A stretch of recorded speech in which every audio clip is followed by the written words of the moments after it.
everybody, welcome. It's Lady Nakazawa here, and today we're going to be getting into some VTuber news. But before we do, please make sure to smash subscribe, hit the like, ring the bell. And guys, do you know that I stream on Twitch? Head on over to Twitch, and if you're at work, leave me an alert. Okay guys, on to our very first piece of Newsy news. This is Hololive Production, and Hololive Production is a talent agency consisting of virtual YouTubers owned by Japanese tech entertainment company Corp. So why are we talking about Hololive? Well guys, Hololive has had some dangerous things happening lately. This is posted on the Nijisanji subreddit, posted by Edgerunner Gamer HD, saying bomb threats were made to Hololive. So this is the statement on the Corp website here. Bomb threat targeting live event venue.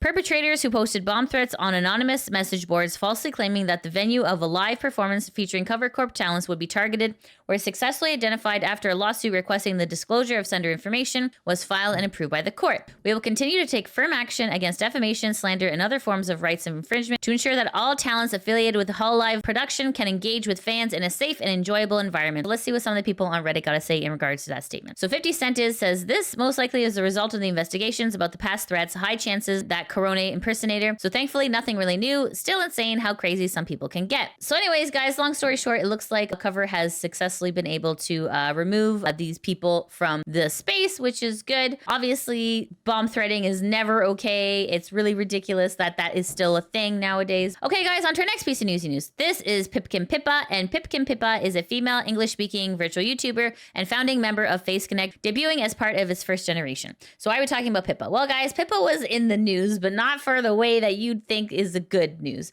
So this is posted on the Face Connect Reddit, and this is posted by JCB127 saying, sad girl got on the news. So if we take a look at this screenshot here, it says here, armed man arrested at Nashville's No Kings protest had long fascination with ... So you can see here, this is a screenshot of this person's tweet from December of 2024. And this is like a Pippa flag with what would appear to be a book about democracy and a handgun. And then it says here, things are about to happen. So obviously very spooky thing. This is posted on News Channel 5 on YouTube. So let's take a look here. The photo included a handgun and the book, Democracy, the God That Failed. So let's see what the good people on Reddit got to say. As one person stated before, I blame Pippa literally 0%. Ariel Lander says, described in a previous missing persons report as autistic but highly functioning, and literally had Pipkin Pippa inscribed on the side of one of his guns. Christ, this dude was unwell.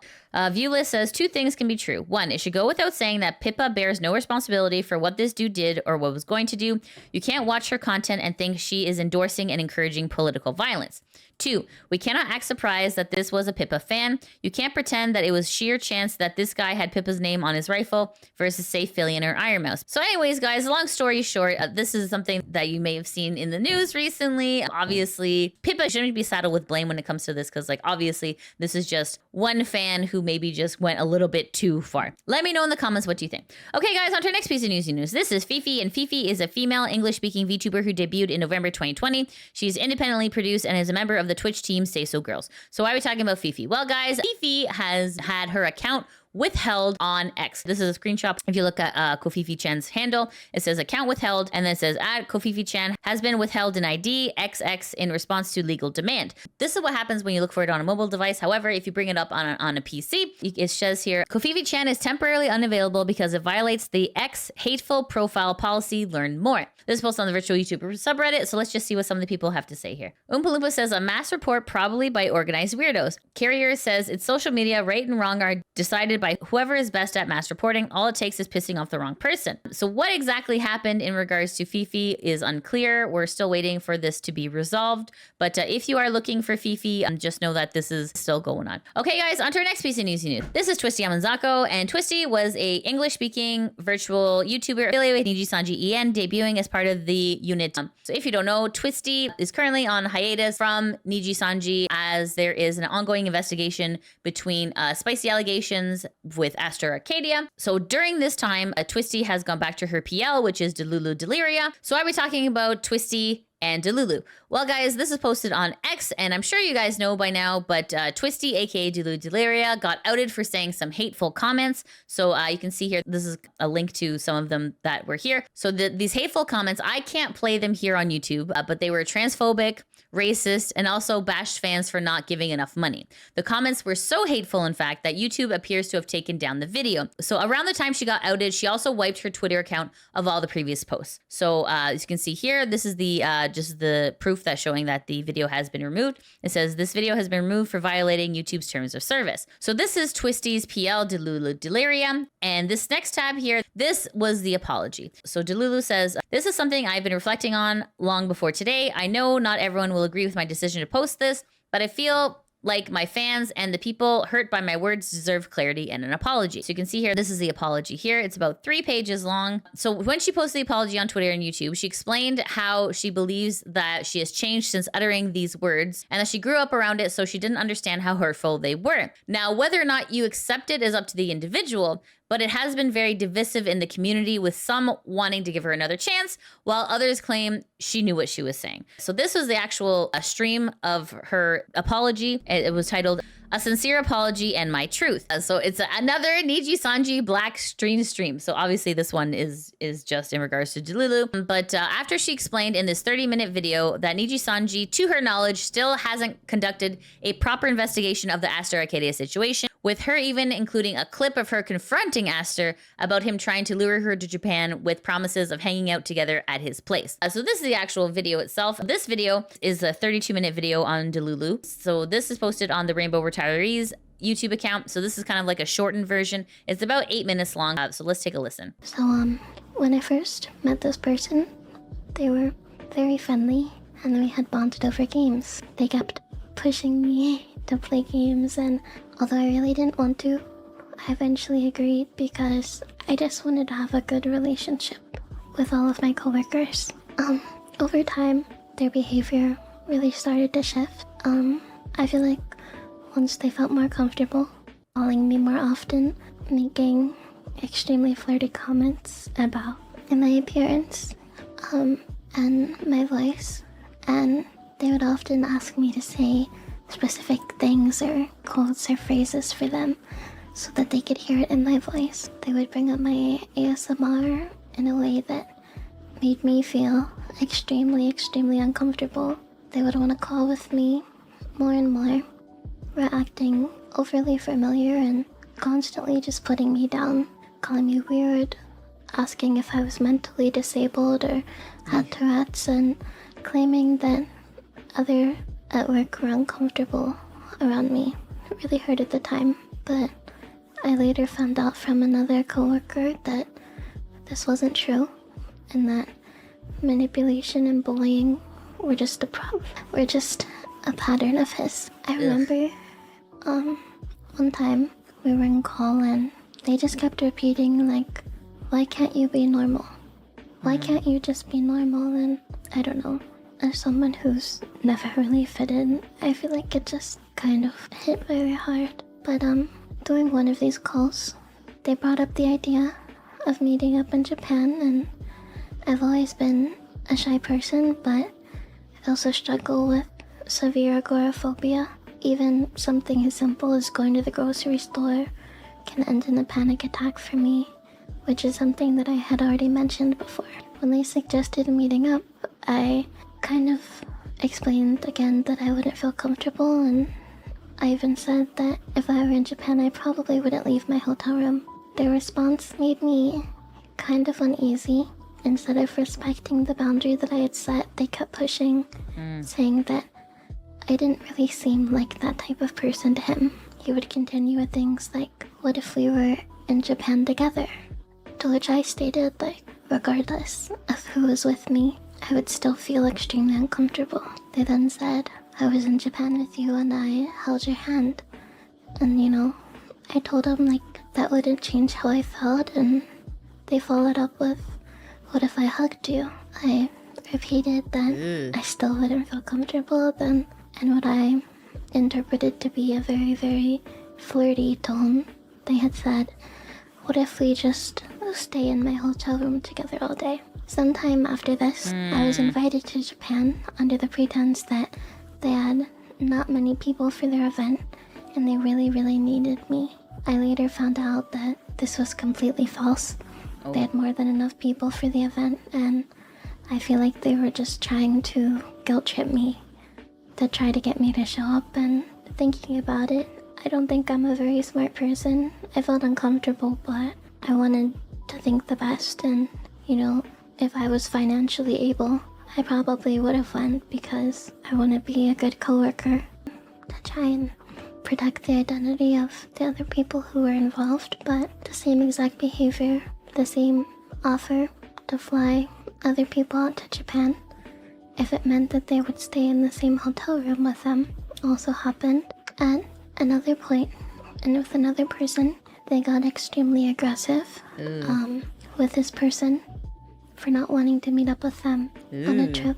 I feel like this behavior to me was extremely uncomfortable and inappropriate, especially given that we were co-workers and we had around a 10-year age gap between us. What maybe seemed like harmless flirting to them felt very invasive and manipulative to me. The way that they would just completely ignore my boundaries and try to kind of blur the line between professional relationships and personal ones made me feel very pressured and just ultimately unsafe. I'm gonna share a clip of a conversation that we had where I basically, after finding out about what my friends had went through, I basically had confronted them about it. I feel like it's kind of weird when you offer to fly girls out, just in general. Calm. In general? Might be famous. I don't know, but don't you think But it was like a half joke. I mean, you can't really half joke saying, I'm gonna fly you to Japan, come stay in my hotel. That's not really a joke. Like, I feel like there are some things you should and should not say to someone who is like, because like, she is a really big fan of Nijisanji. You're on your Live account. I feel like it's very awkward for her when you're saying, like, even if it's a joke, which I don't think it is. I don't think, like, you say, my joke's like unhinged or whatever, but you don't just say, and you can stay in my hotel room. But you don't just say, I'm gonna fly you out, and you can stay in my hotel room. After we had this specific conversation, we continued to go back and forth on it for a bit, and at one point, they had said something to the effect of, well, your friend is just so nice, and I really couldn't help myself. You know? And I just felt like that kind of hit home for me. I don't think that someone being nice to you is an excuse to push their boundaries, and I don't want to say this lightly, because I do believe that my friend had it much worse than I did. Oh no. But I don't think being nice is an excuse to sexually harass someone. I think another thing, many people have asked why I post publicly so often, and honestly, it's because it was the only way I ever received any form of response from my job. Every private attempt at communication was met with silence or redirection. I remember at one point, recently actually, they were upset because I had stated I want to stream and said, why didn't you just ask? Despite me and others pleading for months upon months for my return, and the only reason any of this even became public was because a friend chose to expose it, because I can't really put it any other way. I was stupid. I had trusted them. I truly considered them a friend, but it came to a point in our relationship where I felt like I had to set boundaries in response to their very abusive behavior, and they weren't happy with that, and they kind of stated that this was a way to get back at me. Looking back, I feel like I realized how naive I was to think that I could just handle it all on my own. Oh my goodness. So guys, I highly encourage you to go check out this 32-minute video. It really goes into full detail, and it's all like it's very disturbing what's going on with this whole situation. So since the posting of that video, she has a pinned comment here. So this is posted on the Kurosanji subreddit, posted by Plain Position. So the pinned comment says, 1. I have full receipts, I have Discord logs, I have messages to staff members and legal. I will not be sharing these. The full call will not be shared because it mentions who else was involved, and I'm not okay with bringing someone into things who is not comfortable speaking up. I cut the clip as to avoid any possible way of involving them because they are directly mentioned a few seconds later. 2. Quite frankly, I don't care if what I say upsets people. If I didn't regret my words, I just wouldn't apologize for them. I think a lot of people have the wrong idea about things and automatically assume that apologizing is lost on a lot of people. And honestly, I agree. Forgiveness can be lost on people. No one should even be expected to forgive someone for anything in the first place. If you're apologizing to please people, is there any point? I think that I went too far and could have expressed myself in different ways, that there's a lot to it. But honestly, it has nothing to do with forgiveness from the types of people who will vilify and harass me, all while defending a genuine predator. This has always been a guilty until proven guilty situation and will probably stay that way forever. I truly hope it does, because I do not want such people to ever interact with me or my content. 3. Don't begin to assume you know everything about my job, contract, or terms when you have absolutely no idea outside of, oh, well, this person said this. Like I said in the video, everyone has different experiences and a lot of people have different circumstances too. I'm telling you mine. 4. I wanted to leave in August. I wanted to leave again 4 months ago. 5. I don't hate all men. I think they're all mentally ill, but so are women and so am I. Okay.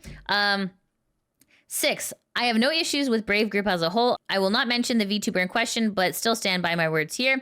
Yes, I was jealous and petty, and it was definitely in bad taste, but I'm not going to apologize for disliking someone in private or being upset for my own personal reasons, nor for thinking that hiring people who are open and about politics is bad optics. At this point, she's already terminated, so it's an apology to the wind. 7. You're deflecting blame. 2 people can make mistakes at the same time. I want to start fresh and move on with my life. I'd like to take some time away, and it's not something I felt I could do without ever getting everything off my chest. I think that these things were very important to address together because of all the comments I've seen going, well, she said this, so they're totally innocent, which is just not how things work. I feel like my statement on Twitter converted the majority of my feelings of the situation. While I considered speaking more on what happened, I think it's ultimately not relevant. I cannot go back and change the past, and the most I can do is say sorry and be better for myself and my fans. 9. I will never apologize for being a lolicon. I will continue to do incestuous lolly roleplay.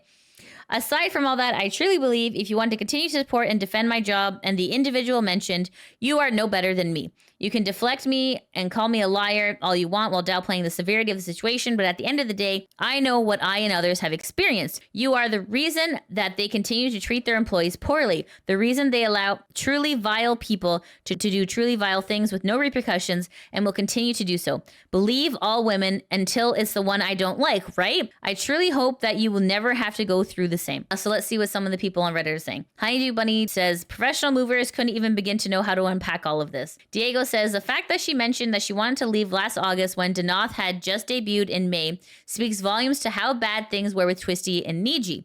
She wanted to call it quits after 3 months. Never Pre-Order says, if she has full receipts, Discord logs, etc., this should have been fairly easy and fast investigation. The fact that they kept quiet about it is that they're harboring this dude. So anyways, guys, so then what happened was, since all the controversy has taken place, she's gone live as if there is no issue at all. So this is posted on the Nijisanji subreddit posted by Cost channel saying, despite all the recent controversies, Delulu Deliria is live again and just chilling and doing her stuff. So this does appear to violate her agreement with Nijisanji, which according to previous contract leaks says that you can't have any other active personal streaming accounts outside of Niji. JDO says, I mean, what is Niji going to do? Terminate her more after she revealed that they tried to give her hush money to protect a predator. So since this, Twisty has posted that she is going to be rebranding. So this is a pin post on the Delulu Deliria's YouTube account saying first and last schedule plus general channel updates. I come bearing good or bad mayhaps news. I wanted to let you all know that I will be rebranding my channel in the coming weeks. This isn't goodbye, so I hope is not seen as a bad thing.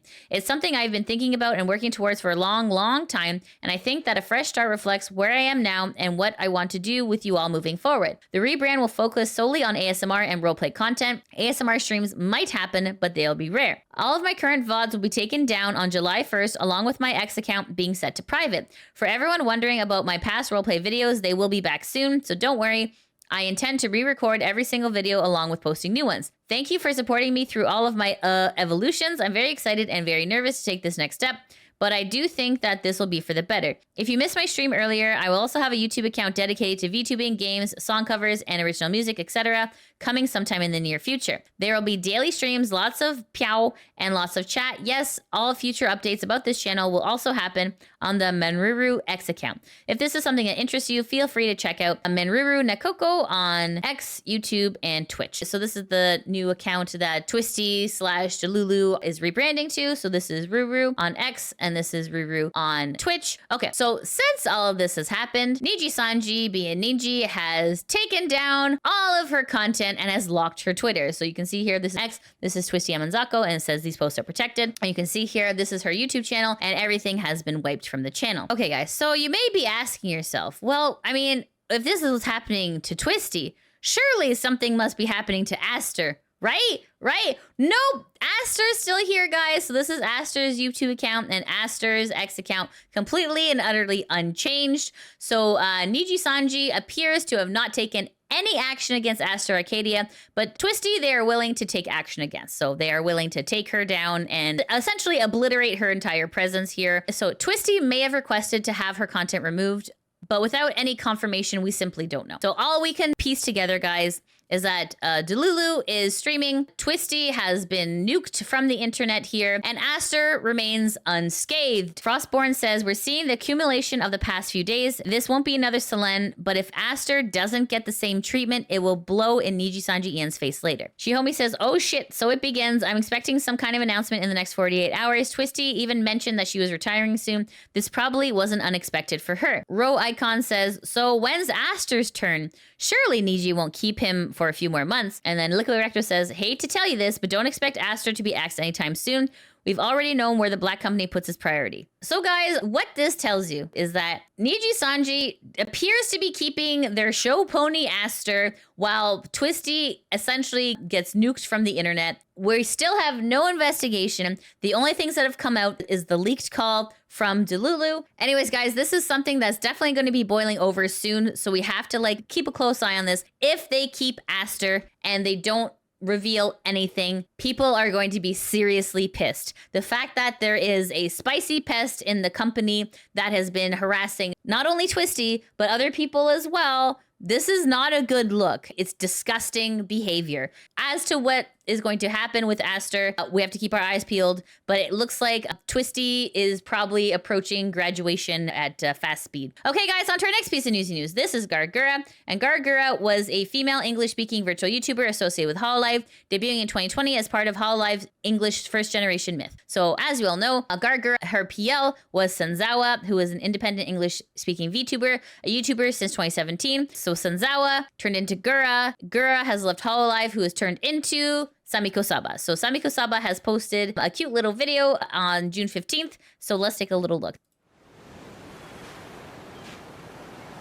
So all we see is a little crab butt and some digging and a shell.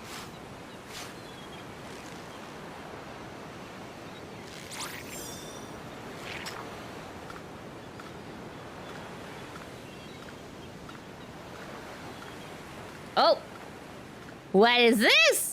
We see a tail. We see a tail. Okay, all right. So that is pretty exciting, guys. So as to what's going to happen next, we have to essentially wait. Saba is doing a very good job of teasing people. So this is really exciting. So what exactly is going to be happening with Saba? We just have to keep a close eye on that one. Okay, guys, on to our next piece of newsy news. This is Nimi Nightmare. And Nimi Nightmare is an independent English-speaking VTuber who debuted in January 2025. So why are we talking about Nimi? Well, guys, Nimi has debuted her 3D model. So this is Nurse Nimi is now in 3D. So this is posted on Nimi Nightmare's YouTube account. So I highly encourage you to go look at it, but just take a look at how amazing this rigging is in this 3D model. It's absolutely gorgeous. So please make sure to go support Nimi during this. To our next piece of news.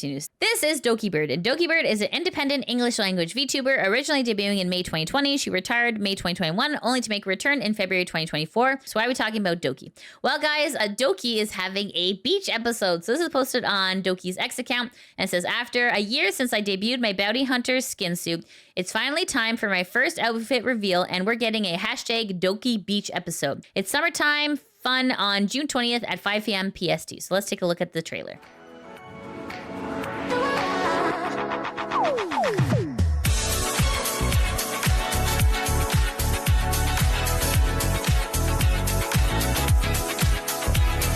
Oh, those water balloons? Oh my god, it's so cute.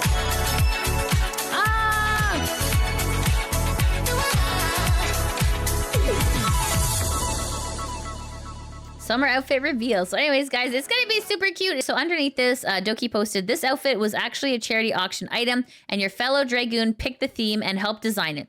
Here is the silhouette. Use the hashtag Doki Beach episode for your predictions. So anyways, guys, make sure to tune in on June 20th to see the full outfit reveal for the Doki Beach episode. Okay, guys, on to our next piece of Newsy News. This is Hololive Production, and Hololive Production is a virtual talent agency consisting of virtual YouTubers owned by Japanese tech entertainment company Cover Corp. So why are we talking about Hololive? Well, guys, Hololive is going to be doing another concert. So this is posted on Hololive English's X account saying, big news, Hololive English third concert All for One has been announced. The next concert starring Hololive English is coming to New York. The event date is August 23rd and 24th. Venue is Radio City Music Hall. So let's see what some people on Reddit gotta say. Ray says, max capacity is practically doubled in Radio City Music Hall compared to the King's Theater they performed last year. This is a pretty big deal. So on the website, to get tickets, it has all the different sections here. There's a seat map. So then here is the link to purchase. So if you go to the Ticketmaster link, it says here that the sale as of filming will be on Friday. So definitely set your reminders for yourself there. So if you go to the Radio City Music Hall website, you can see the seating plan here. So you can kind of get a better idea of what your tickets will look like. So guys, make sure if you are interested to set that reminder and may the odds be ever in your favor. Okay, guys, and that's it. That's the end of the VTuber Newsy News. Thank you so much for watching. If you like what you see, please make sure to like, subscribe, comment, all that good stuff. And if for some reason you're unable to make it to my Twitch, that's no problem, guys. I play lots of awesome video games, and you can see it here on Lydia VTuber VODs. I go through all your favorites. I just finished Final Fantasy VII, and I'm making my way through Chrono Trigger. So please make sure to take a look at this if you haven't already. Okay, guys, thank you so much for watching. I hope you have a great day. Take care. Bye-bye. Mucho metaphysical, man. Like mind over matter, Moone. My mind? Ribbit? Now for a yummy full-on test. It's thrashing time. Ow!